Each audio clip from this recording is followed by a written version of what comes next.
Muito bem, vamos então aos destaques da coluna Pente Fino. Tá aqui o jornalista Rodrigo Finardi. Boa tarde, Finardi. Tudo em paz? Como é que está? Tudo tranquilo. Olha, na coluna de hoje tá aí como destaque, foi o governo Bolsonaro que liberou esse dinheiro e eles preferem as fofocas.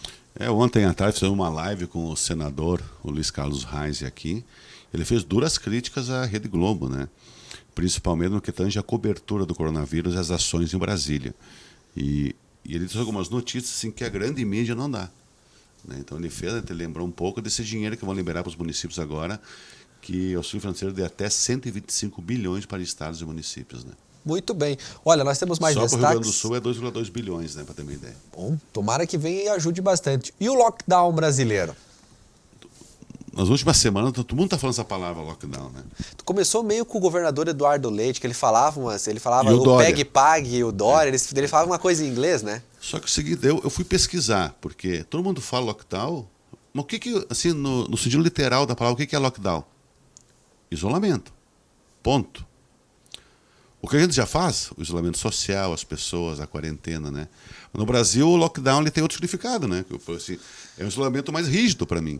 Não poder andar na rua, só que nos Estados Unidos, quando o cara fala em lockdown, é o isolamento social que nós falamos. Aqui tem o isolamento mais o lockdown, que é uma coisa mais... Eu quis fazer uma brincadeira, porque essa mania de...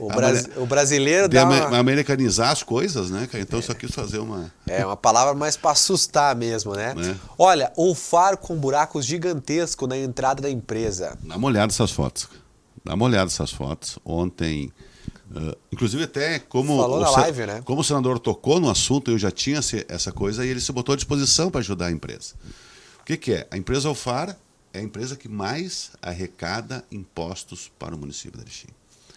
Eu conversando com o pessoal lá da empresa, eles disseram que na entrada aqui junto à BR-53, que lá tem muitos caminhões, são centenas de caminhões todo dia, vai cedendo. Se tu faz uma base muito ruim, vai ter que fazer sempre.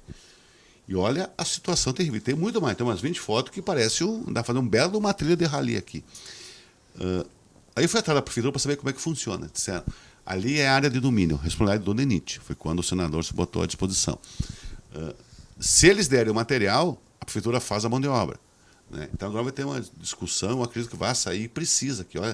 E ainda com a água da chuva da segunda-feira, criava umas armadilhas ali que o pessoal não sabia que tinha os buracos. Né? Complicado para os caminhoneiros. Então tá aí a coisa, eu acho que o município vai dar um jeito, o DENIT, vão chegar num acordo e vão resolver esse problema. Olha, luz e água nos beira-trilhos, temos que esperar as decisões judiciais. Porque ontem eu trouxe uma informação com relação que 100 famílias não têm água e luz aos beira-trilhos de Erechim. E estão com medo que isso prolifere o coronavírus por falta de higiene. Conversando com o secretário de obras, e disseram que tinha processo da prefeitura, tudo, e o Vinícius Anzileiro, secretário de obras, ele disse que como é que funciona para ligar água e luz.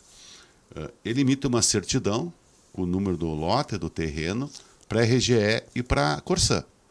Diante disso, daí o proprietário vai até lá e acaba fazendo a ligação, ou de água ou de luz. Acontece que, nos beira-trilhos, é uma área invadida.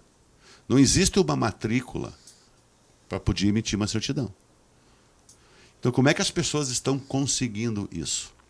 As pessoas estão indo na Defensoria Pública, com processos, de quando é notificado a prefeitura, eles notificam a RGE e a outra para ir.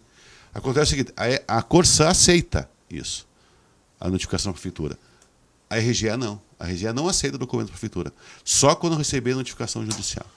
Então, tem um impasse grande, que é um problema, estamos explicando como é que funciona a parte técnica com relação aos invadidos. Olha, Erechim arrecada 4 milhões a menos em abril. O secretário da Fazenda, falei com ele essa semana, está fazendo os cálculos de os efeitos da pandemia na arrecadação, na economia. Comparando abril de 2020 com abril de 2019, são 4 milhões de arrecadar. Não é perda. Por que eu acho que não é perda? Ele também tem essa mesma leitura. Como muitos impostos foram prorrogados, para frente, o exemplo deles é o IPTU, provavelmente parte desse dinheiro pode entrar no segundo semestre. Né? Mas nós temos toda essa crise da economia que pode ter outros problemas maiores. E qual é o problema maior? No início do ano, no final do ano passado, quando tu faz a lei orçamentária anual, a LOA, que é aprovada na Câmara, com emendas, tudo, a previsão era o município arrecadar em 2020 em torno de 290 milhões. Os 3 primeiros meses, janeiro, fevereiro e março, foram muito bons. Tanto é que já tinham jogado uma projeção de aumentar essa arrecadação e chegar em 300 milhões no final do ano. Só que com os novos cálculos agora e fazendo uma projeção mais ou menos que nem abril, pelos próximos 3, 4 meses, se durar isso, se for mais ou menos, eles já trabalham com um número mais realista e que pode faltar dinheiro lá na frente, que deve fechar o ano em 270 milhões. Isso é 20 milhões a menos, vai faltar em alguns setores, né? Não tenha dúvida disso. Olha, desemprego, jornalismo econômico às cegas. Há anos que eu acompanho a criação do emprego e desemprego formal em Erechim e região, através do Ministério do Trabalho e do Emprego, através do CAGED, que é um Cadastro Geral de Empregados e Desempregados, ligado ao governo federal. Sem explicação nenhuma, foi divulgado o mês de dezembro, e esse ano, 2020, nenhum mês foi divulgado ainda. Então, tu não sabe o que realmente está acontecendo. Tinha que buscar outras fontes, RHs, escritórios de contabilidades, coisa e tal, para saber como é que está o desligamento, né? Algumas ligações que eu fiz ontem, alguns RHs grandes e coisa e tal, apontou numa conta rápida, e não são números oficiais, né? Eu queria ter o KGA, mas isso eu tenho que buscar outra maneira de tentar me informar. Então, eu falei com todo mundo. 1.500 desligamentos em abril. 1.500 pessoas desempregadas. Isso sem contar aqueles que fizeram a suspensão dos contratos de trabalho enquanto durar a pandemia, que tem uma lei que permite isso, e mais aqueles que não demitiram, mas pegaram aquele dinheiro do governo federal, que tu paga uma parte, o governo federal paga outra. Então pode ser muito maior lá para frente esses números. Então não é oficial, volto a dizer, é só um levantamento que eu fiz, não é um órgão oficial que dá, mas não tinha por que me mentir. Se um demitiu 100, outro 30, o escritório de contabilidade fez 750 rescisões. Fiz uma conta simplista, né? Mas é preocupante, né? Nós podemos chegar ao final do ano, eu não sei qual é que é a massa de trabalho produtiva da Erechim, mas com 105 mil habitantes, nós devemos ter aí uns 40 mil pessoas, 35, 40 mil pessoas com carteira assinada. Eu não tenho mais que isso.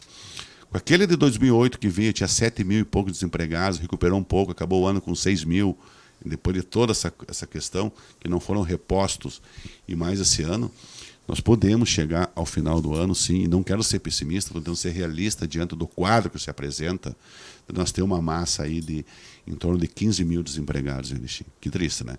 Então, a recuperada da economia, quando ela para a economia, essa engrenagem ela não volta lá em cima, ela é devagarinho e gradual. Com isso, nós teremos tempos difíceis, vai exigir muito dos próximos gestores, vai exigir muito das empresas que contratam. Então, é um momento de análise total. Nós teremos empresas fechando e é natural, pequenos negócios que estavam começando a se fortalecer, já não estão aguentando atirar. Quem está fechado talvez não volte. Então, nós vamos ter muitos problemas sociais daqui para frente, não tenho dúvida. Tanto é que aqui não tem. Se tu puder, Natan, botar na página 6, eu vou explicar na prática o que eu estou falando aqui. Essa questão, o fato da foto. O que é o fato da foto? Antes da pandemia, tinha 1 ou 2 famílias morando embaixo do viaduto, literalmente. O viaduto ali das Paralelas, na elevada, perto do posto Netral. E a cada dia mais famílias chegam ali. Eles ficam pedindo dinheiro no semáforo, tudo. Virou numa BR, dá uma olhada a quantas barraquinhas tem. Isso é o retrato claro do que eu acabei de falar, né? Então nós temos sérios problemas e isso tende a ser uma rotina, nós ver outros bolsões de miséria além dos normais aqui da Erechim, infelizmente. Muito triste mesmo aí. Tá aí os destaques de hoje para o fim de semana. Estamos finalizando domingo, Dia das Mães, uma data extremamente importante. O comércio pena, as pessoas ligue para sua mãe, não vai abraçar, não passe o vírus, não comemore de outras maneiras, mas eu já fiz minha maneira de como que eu vou fazer.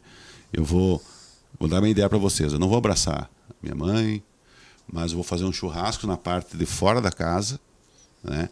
Não vou comer com ela e com meu padrasto, entrego a carne, vou estar de máscara e vou embora, que faz tempo que eu não vou lá, faz tempo que eu não faço uma carne para eles. Então eu me senti, é uma maneira de eu me aproximar, mas sem estar perto, né? Servir um almoço para eles, mas não vamos estar no mesmo ambiente. Então, manda um presente para ela entrega, manda flores, liga, põe os seus filhos para ela ver seus netos. Valorize esse momento, porque às vezes a mãe não quer só o presente físico, quer o carinho do filho. E a gente deixa o tempo passar, e quando ela vier a faltar, Aquela vez que eu não fui, podia ter ido. Não deixe para amanhã. Mesmo que ela nos separe fisicamente na pandemia, mostre todo o seu afeto. Que a mãe é a única que defende o filho quando está errado. Mas ninguém. É verdade. Então, sempre que tiver algum problema, é a tua mãe que vai te defender. Sempre que tiver um problema, é na saia dela que tu vai correr. E não importa a tua idade. Então, valorize a tua mãe. E esse é um momento muito especial de fragilidade dos nossos mais idosos. E nós temos que... E a melhor forma de carinho é cuidá-la. Né? Muito bem, valeu, Finardi, bom fim de semana. Obrigado para todos. E a gente, antes de ir pro intervalo, vai trazer um vídeo hoje do Padre Girelli, rapaz. A gente tem que receber um vídeo do padre cantando aí. Vamos sair pro intervalo de uma forma diferente Como hoje. cantor, ele é um grande padre? Exatamente. Vamos lá. Te liga.